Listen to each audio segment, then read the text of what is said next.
Hello,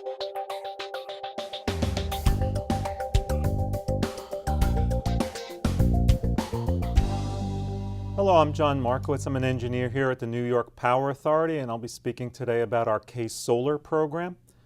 Case Solar is a partnership between New York Power Authority, NYSERDA, the New York State Energy Research and Development Authority, and the State Education Department to make solar affordable for school districts all throughout the state. And today I'll be talking about our solar incentives and the different ownership options you have for putting solar on your school buildings. This webinar is the first in a series of 3. Today's webinar is targeted at all school district stakeholders to give you a sense of how the Case Solar program works and what your options are for going solar. And we'll look at some of the economics of going solar. The next webinar after this is going to be looking at solar site assessments, and this one's targeted more at the school district facilities managers.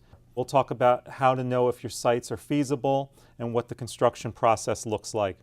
Our final webinar will talk about solar development contract terms, and this particular webinar is really targeted at the school district business managers to explain what the contractual process is for going solar. The goals of today's webinar is to answer 6 key questions you may have. The first is, why go solar? What are the benefits to my school district of going solar? What is net metering? If you've researched solar at all, you may have heard this term, or remote net metering, and you want to know what it means, how it works. We'll explain that. We'll talk about the state level incentives that are available for going solar. And we'll talk about how public schools could take advantage of the federal tax credits that make solar so much more economical for your school. We'll talk about the benefits of third-party owned solar and why you'll want to consider to have a solar array on your school that will give you an economic benefit. And we'll talk about a solar power purchase agreement, or a solar PPA, and define what that is and go through some of the details of those. I'm going to give you a background on NYPA, or the New York Power Authority. We're the largest state-owned public power organization in the United States. We don't use any taxpayer funds in our operations. And we provide wholesale power and also power to government entities throughout New York State. Our power comprises about 1/4 of all the state's electricity, and the majority of that comes from our large hydro plants. And we're also very active in energy efficiency for public buildings throughout the state, and we've invested just short of $2 billion in energy efficiency and clean energy technologies for government buildings throughout the state. And the Case Solar program is part of that history of helping government institutions throughout the state save money and become more energy efficient. Case Solar is an aggregated purchasing program that we've developed to increase the solar buying power of school districts throughout New York State. In that program, our staff here at NYPA will provide you with a free feasibility study to really define whether solar is appropriate for your school. Then we will manage a competitive procurement, so we will go out to RFP on your behalf and on the behalf of a coalition of school districts all throughout the state and get you the best possible pricing for going solar and take that administrative burden away from you. We'll also make sure we maximize all the state incentives from NYSERDA and the federal tax credits to make solar as cost-effective as possible. We've also teamed up with the State Education Department to expedite the permitting process, to guide you through that permitting and construction process for that solar array at your school. Why go solar? One of the key benefits of going solar is the reduction in energy costs that are possible. There's also the benefit of protecting the environment. No fossil fuels are consumed to make this electricity. It has all sorts of benefits in terms of energy independence. We've been monitoring solar prices throughout the state as we develop this program, and they're at an all-time historic low. So this is a good time to consider solar for your school buildings. This program would support local economic development in terms of electricians who would be hired to install this equipment at your school. And we'll be talking a bit more about this later in the presentation. Solar energy gives you long-term budgetary certainty on your electric costs because you'll know what this solar energy will cost 15 years from now. It's not something that you can say for the energy you get from your electric utility currently. And solar has an educational benefit for your students and also your other stakeholders, parents in the community, in that these solar arrays will have remote monitoring. You can see how much energy they're producing on a day based on the given weather and integrate all that into your science and math curriculum. You may have heard this term net metering if you've done any research and considered solar for your school district. Maybe you've even heard the term remote net metering. In net metering, the utility treats that solar array like a bank account. There'll be days when the solar array is maybe producing a minimal amount, it's very overcast. Those days you'll be buying energy from your electric utility. Then there'll be days that are very sunny and the solar array might be producing most of the energy that your school's consuming. Then there might be a sunny day, but say it's a Sunday and the school building's not in use. And that solar array will generate far more electricity than the school's consuming in that day. Under net metering, the way that'll work is that you're given a credit for all the energy that a solar array produces, whether you're using it or not. So on those weekend days, there would be a credit against your bill for that energy that basically is spilling out of the school and powering the neighborhood around the school.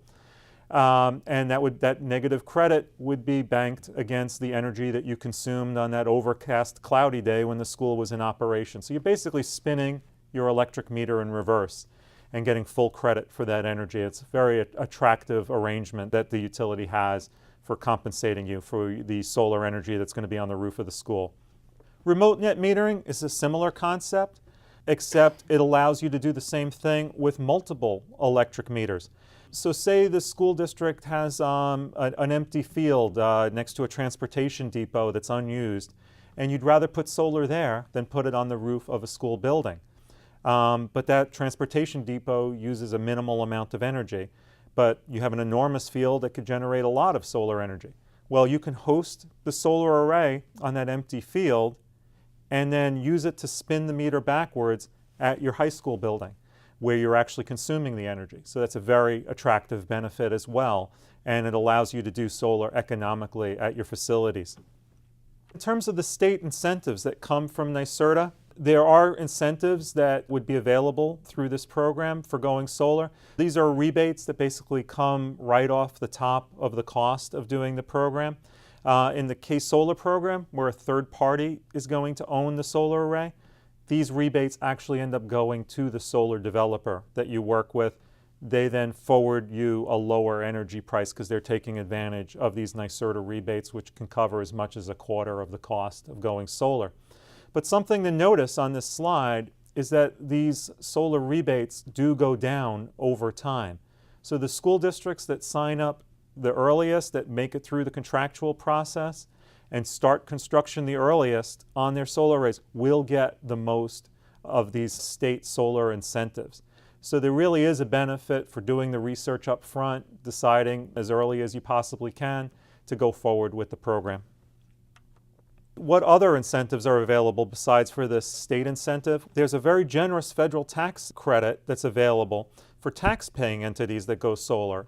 And your school district is either a public district or it's a private nonprofit school, and you're saying, well, we're not a taxable entity, so what does the federal tax benefit us?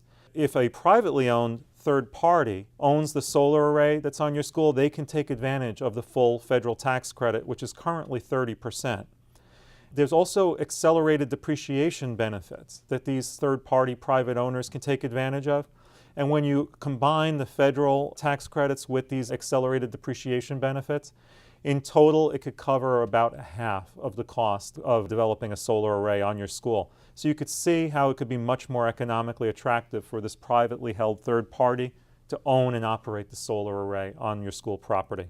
It allows you to indirectly take advantage of these federal tax credits. So how does this all work? The green circle here on this chart would be your school district. You're basically buying electricity from two different parties. From this third-party entity, we're calling them Solar Corp on this slide, so they'd be that red circle. But you're also buying some of your electricity from your existing electric utility, the purple circle. So you're buying electricity from both parties depending on, like I said before, whether it's a sunny day or a cloudy day, whether it's daytime or nighttime. It will depend on who you're buying most of your electricity from. What's key in this is that solar company can get all the NYSERDA incentives.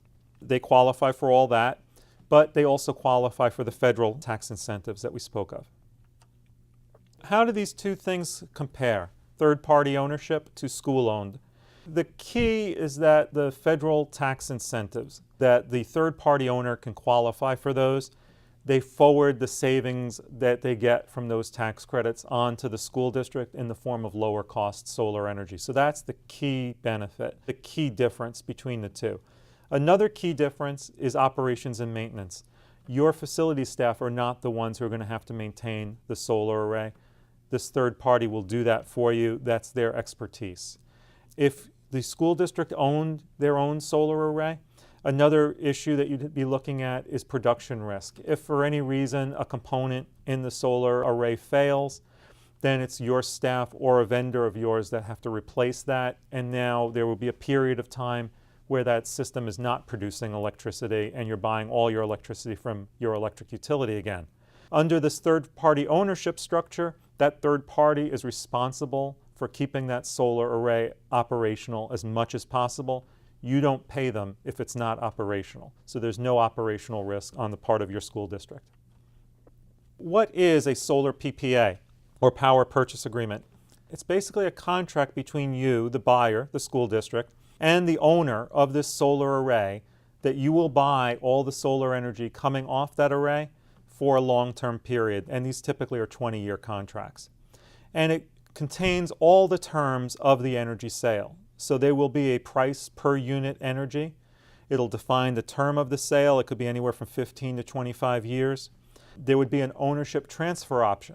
So maybe 10 years into the program, you decide we want to buy out this third party. The school district wants to own this solar array directly. It gives you that option. The contract defines how that works. The contract will define the site access. So if that third party needs to send maintenance personnel to the school, it will define the rules and procedures for doing so. And it will define all the responsibilities of both parties, the school district and the solar developer. A solar PPA, you might have heard of a solar lease. Solar PPA is a little different. In a solar PPA, you're paying just for the units of energy that are delivered. In a solar lease, like a lot of residential people do, you pay a flat cost per month for that solar array. And it's independent of how much energy it's produced on a given month. The advantages of a solar PPA, you end up with a predictable cost of electricity. You have budgetary certainty for a long period of time. You know exactly how much that solar energy will cost decades from now. You have an opportunity to purchase the solar array out from the third-party ownership as early as 7 years after the construction is complete. And at the end of the contract term, you also have an option of assuming ownership of the solar array if you wish to do so. And this is all with minimal effort on behalf of the school district, that the solar developer is doing almost all of the legwork for you to bring solar to your school. For additional information on the program, I'd invite you to visit our website where you can register. You can listen to more pre-recorded webinars like this one. We also have an FAQ posted with questions that come in from school districts like yourself. I'd invite you to go to the NYSERDA's website for more information on how the solar incentives work. We also have our contact information here, and we welcome your questions either by email or by calling us directly. And I'd like to tell you a bit about a sister program to the K-Solar program. It's called Community Solar New York. It's a program administered by NYSERDA. This program gives you a vehicle for your school to be a community hub for solar. Parents and small businesses in your community can learn more about solar because your school is a K-Solar participant. Your school would basically host town hall meetings that some nonprofit entity in your school district, possibly a parent-teachers association, local environmental group, they would run meetings, educate the local population about the benefits of going solar. Then they would do an aggregated procurement of solar on behalf of all the homeowners in the community, get the best possible price for going solar. And it has all sorts of educational benefits for the residents in your community to do a program like this. So I'd welcome you to look into it further. And we have the contact information for the NYSERDA personnel who are operating this program. And I'd welcome you to reach out to them. And with that, I thank you for your time and attention, and I encourage you to participate in the K-Solar program. Thank you.